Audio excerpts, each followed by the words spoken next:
Here we have the PVC pipe warm-up for the snatch. Done right, it helps warm up all the major joints of the body and improves really good movement patterns before we move on to the barbell. First things first is we want to look at stance.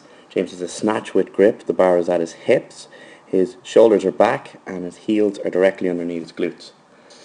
The dip shrug, straight up and down. This is the last phase of what's known as the second pull, or the acceleration of the bar. In the snatch, we want to bring the bar back to the hips and then get as tall as possible. Dip shrug. Weight driving through the heels. You may or may not come up onto your toes. Here we have the shrug and high elbows. Note how James is keeping the bar very close to his body, and is pulling his elbows high and back to keep the bar close. Finally then we have the turnover, or the muscle snatch. This helps us guide the bar into the correct overhead position. You can see the armpits are forward and the shoulders are shrugged, and the bar stays close to the body throughout the entire movement. Moving on, we're going to do the press. This helps us wind up the shoulder, get them moving, get some blood flow into them. See here James externally rotates or drives his elbows as far forward as possible and presses up with a shrug. So he's over-exaggerating the rotation of the elbow. It helps rotate the shoulder and drive up overhead. For a lot of people it's easier to think of moving the elbow than rotating the shoulder. Once we've this, we move into a footwork drill. James is going to go from a pulling stance to a landing stance, which is the same as a squatting stance. Moving his feet out about a foot's width, clearly landing on his heels, knees slightly bent.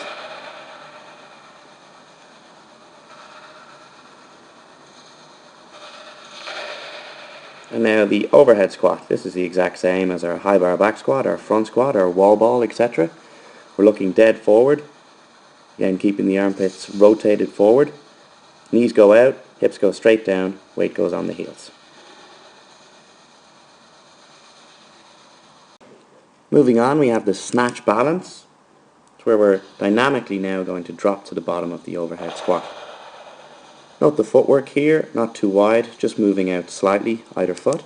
You're simultaneously punching the bar into that overhead squat and learning how to stabilize quickly. This is important in catching the receipt of the snatch.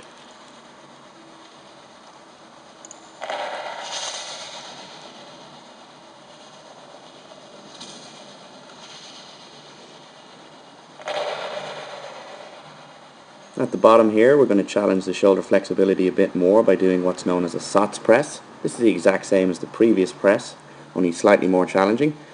Very good for position and shoulder health. A lot of people struggle with it. And then finally the duck walk.